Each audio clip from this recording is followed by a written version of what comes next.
and welcome. And here I am back with the part 2 series of how to not lose yourself in love. Here we are going to be talking about why do you perform in love and how do you stop abandoning yourself in these relationships. How disagreement in the relationships activates an old attachment wound that you have been carrying, and instead of reacting to it on the autopilot, what to do instead. So, there is something I see again and again in deeply self aware women. I see them doing tons of therapy, reading the books, regulating their nervous system, and yet, the moment there is a disagreement in a relationship, something inside them shifts. Something inside them trembles. Something inside them feels a panic. Suddenly, the question is not what do I feel? It becomes how do I make this easier so we stay connected? And sometimes, in order to keep the relationship, in order to sound more empathetic, in order to understand the other person more, we abandon ourselves. And then builds the cycle of resentment and hatred, all of that frustration, because you did not allow the chaos, you did not allow the truth to appear. And that's what I want to talk about today. Not conflict, not communication skills, but I'm going to be talking about it from this very old place inside of us that learned to perform in love or to perform for love. So, what performing for love really is? Performing for love might not look dramatic to you. Sometimes it can also look like softening your truth, explaining yourself too much, justifying your what you said, what you did, your purchase, your thought, your opinion, your behavior, over validating the other person, justifying their wrong behavior, justifying what their actions for them. And we do a lot with our parents also, this, in order to somehow stay in connection with them, we justify what they did to you. We over empathize with them and not with that child, your little self, who actually felt the hurt, who actually felt the pain. We justify how our parents were too busy for it, or how it was, or how they're actually loving you in different other ways. And I'm not saying that they are wrong and they are bad people. I'm saying your attention is not within you. You are redirecting it in order to avoid what you're really feeling inside. You question your own perspective. You rush to repair before your body is ready for it. Because you are not doing it from a conscious choice, you're actually doing as a coping mechanism. On the surface, it looks mature, conscious, loving, but underneath it is fear. And many, many times you will call it respect. But it is not, it is fear. Fear of losing the bond, losing the connection, losing whatever little you have with the other person. And why? For many of us, growing up, connection wasn't a very stable thing. It was coming and going, coming and leaving, and it kept us confused in a way. So there were times when there was love, and there were times it wasn't. I remember my father used to have anger issues when I was a child, and he would come home and he would create a whole drama, you'll throw out plates, and you will really make it difficult for me to survive the night. And I will cry sleeping on my bed. And when I wake up, you will bring the best, my favorite sweets.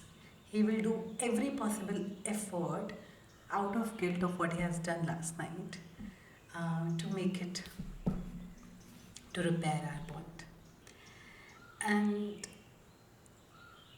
hence it always left me confused because specifically from 5 p.m. to the next morning 9 a.m. or so or 10 a.m. so I'm actually living a very uh, I'm fearful. I'm not finding any shred of love. I'm actually questioning everything. What the heck is going on? Do you even care about me? Or and the next morning at 9 a.m. or 10 a.m., you bring me my favorite sweets. You actually shower love onto me. You are wanting to talk to me, and you have become this whole other new person.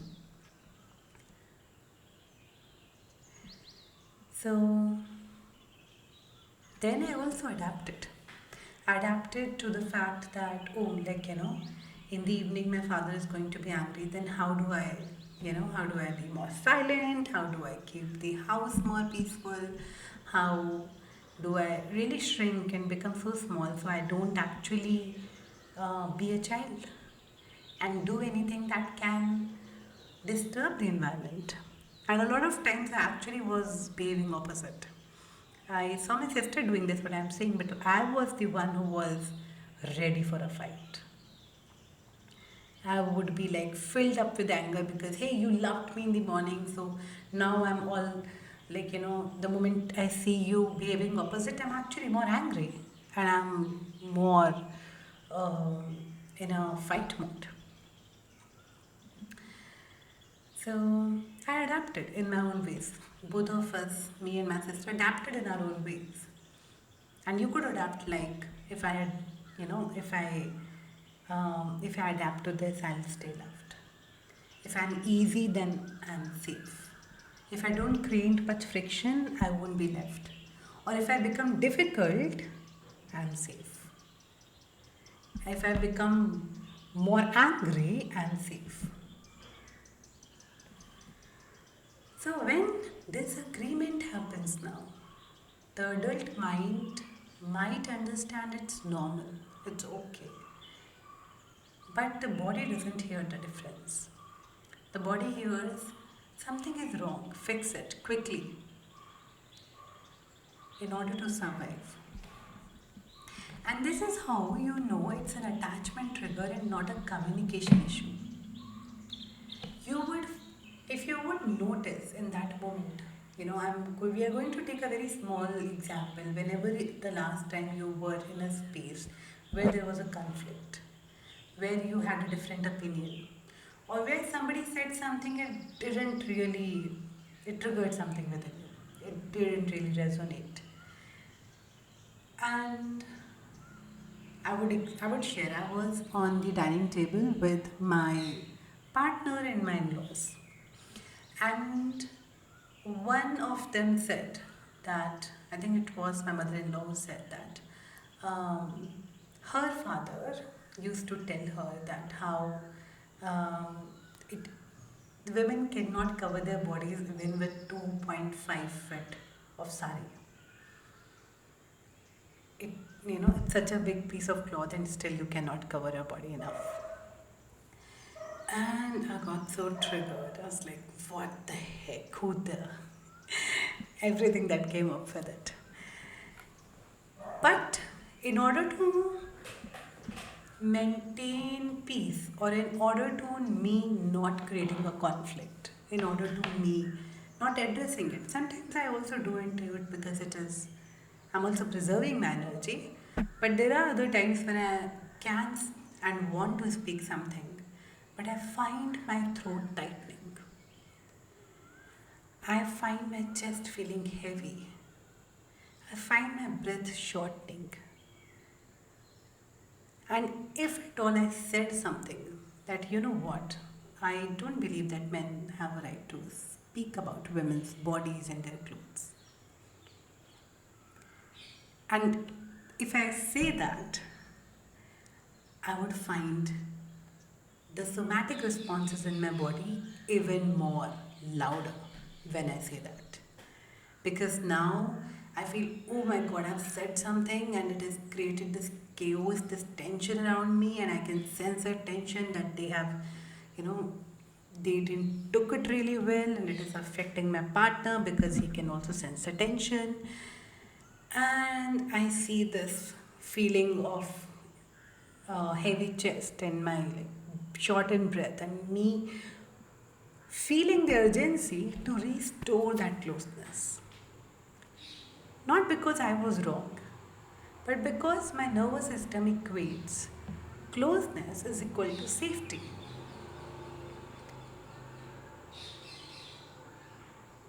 Let this take space. Because your nervous system equates closeness with safety. Healing here is not about becoming cold, detached, or stronger. It is actually about learning how to stay with yourself while staying in relationship.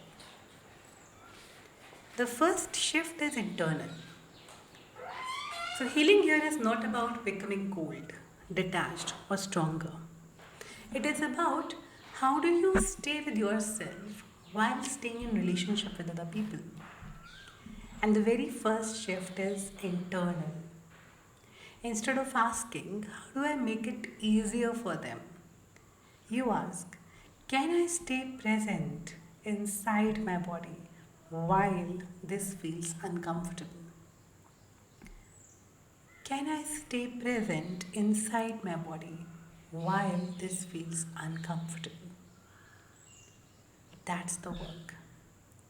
Not winning that argument, not fixing the bond, not running away from the situation, but really staying present inside my body while this feels uncomfortable. Without fixing it, without repairing it, but really staying, not abandoning. So come close. Let me give you a simple practice. The next time there is a disagreement, do not rush to speak. First, feel your body. Put your attention on your feet, on your sit bones, the weight of your body.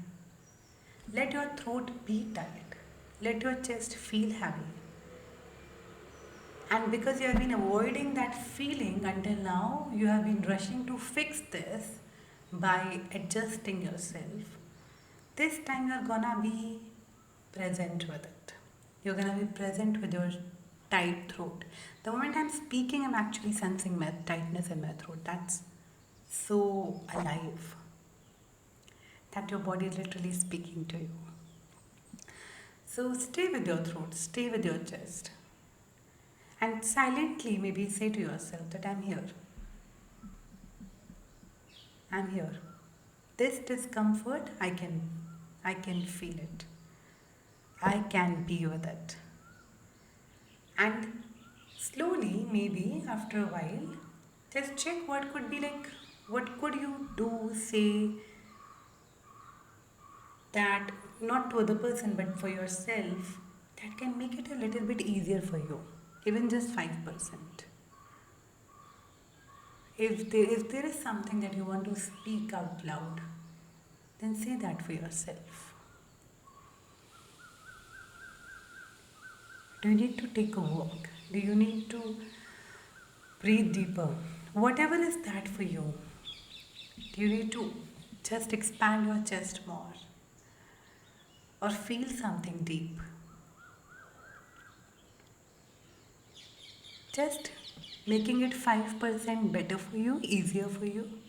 So you know that it is not through me performing I can make it better for me. It is I can by choice somatically make it better for me, easier for me, without having to make it easier for other people. And this will start to rewire this pattern inside of you. And here is something very important. If you have been trained to believe that for you to have a relationship, a connection, you have to have agreement, you have to have similarities, you have to have topics of interest, common topics of interest. More than anything, you have to have space to be yourself. You have to have space for the other person to be them. And space to let your feelings, desires, choices have space. Even if it is not agreeable to the person. And that's okay. The relationship can still exist. Because there are two people opening themselves, being vulnerable to who they are. So you have opened your heart so I can touch it, and I'm opening mine so you can touch me, the real me. So you can be present, loving, and connected without abandoning your truth. Because real intimacy is not sameness. It is the capacity to hold two realities in the same space. Hear it again. It is the capacity to hold two realities in the same space. If connection only survives when you shrink, that was never safety. But what you are learning now is something deeper than that. Connection that includes you. Connection that originates for you, from you, and is built with you. So if this pattern shows up for you, it doesn't mean you're broken. It will come up again and again. And because it's a practice that you have to build, it's a muscle that you have to build. It means that you have learned very early how to protect love. And now you are learning something new. That you can stay in the chaos. You can stay and feel discomfort. And that you don't need to perform to belong. You belong anyways. You belong anyways. So if this resonated, sit with it slowly. Let your body integrate it. And if you want more conversations like this about embodiment, attachment, staying sovereign in love, you can subscribe, you can share, you can leave a comment, or you can talk to me. Hit me up on @Shaktiverse on Instagram, or be part of my WhatsApp community. You can also work with me one-on-one or in my group programs, and we can always talk about what works best for you. You are not learning how to be less sensitive, you are learning how to be that home and safe space for yourself. So I'm gonna be seeing you again on more topics like this very soon.